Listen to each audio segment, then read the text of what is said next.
টান দিলে যদি গলে এটা কি স্ক্যার, এটা কিন্তু খেলনা। আর যেটা কমেও না বাড়ে না, যা আছে তা, এটার নাম কিন্তু স্ক্যার। জবরযুক্ত অক্ষর উচ্চারণের সময় কতটুকু ফাঁক থাকবে এর স্কেলের সূত্র প্রথম অবস্থায় দিতে পারবেন। একটা আঙ্গুর আ আ আ আ যদি বড় সূর্য নষ্ট হয়ে গেল, হিসাব করছেন না? হ্যাঁ, বড় সূর্য নষ্ট হয় কি কারণে? কেউ সেই আগে বসে বলেন আবার দেন, জবাব দিয়ে পুরোপুরি আসে না। আর ভাগ করে দিন এখান থেকে।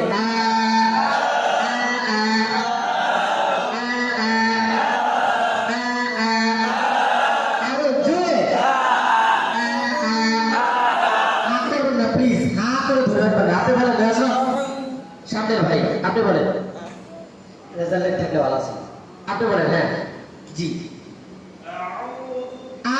জবাবটা ভাগ করে দেন, ভাগ করে দেন। আপনি যদি কিছু শিক্ষা যান তাহলে এই সেন্টারের সুনাম হবে। আপনারা দিয়ে কোরআন শরীফ মানুষ সহি শুদ্ধ শিখবে। এই জন্য ধরতেছি আমাকে রাখবেন না, আমার কিনলেও যদি কেড়ে বলেন আবার জোরে। আপনি কি করছেন, মুখের মধ্যে মনে কোনো একটা কিছু দিয়ে রাখছেন, এমন এমন হচ্ছে পাত্তা করে দেন। স্বাভাবিক করে ভাই, একেবারে স্বাভাবিক।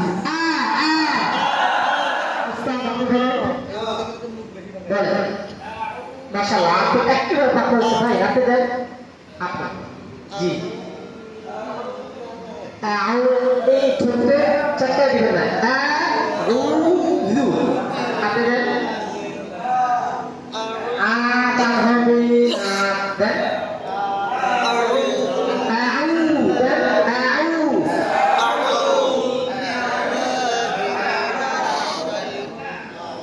কোরআনের খেদমত, ইসলামের খেদমত আপনারা দিয়ে আল্লাহ বেশি দেখতে কি চান? সবাই চান না? সবাই চান। আপনারা রাখেন কষ্ট করে, সবাই চাই। বিশ্বাস করেন, আপনার যদি জবান দিয়ে কালামুল্লাহ শুদ্ধ করে, সুর কম থাকো, আল্লাহ যারা যতটুকু দিছে শুদ্ধ করে যদি কারো পড়া সুন্দর উচ্চারণ হয়, মুসল্লি কিন্তু আপনার এখানে পড়া নামাজ পড়তে বেশি আসে।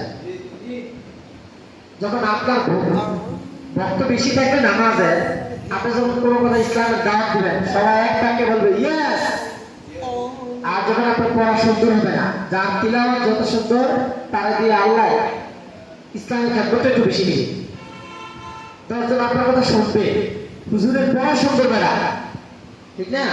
আর কিছু কেউ কান্না করবে, আপনি জবাব দিয়ে বয়ান তেমন ভালো করতে পারেন না, কিন্তু আপনি মানুষকে পড়া সুন্দর শিখাইতেছেন, সুন্দর করে কোরআন শরীফ তেলাওয়াত করতেছেন, মুসলিমদের কিন্তু আপনার সুনাম ছড়ায় দেবে চতুর্দিক। আর আপনি যা বলবেন, যে আইন করবেন, পর্দার বিরুদ্ধে করেন, ঘোষের বিরুদ্ধে করেন, যা করেন সব সম্ভব, মাথা মতো করে সম্ভব। কেন? এরা আপনার ভক্ত। কালামুল্লাহ যার যত সুন্দর, তারা দিয়ে আল্লাহ তত বেশি খেদমত দিবে। আমার কাছে এই 16 তারিখে, 14 তারিখ না 13 তারিখ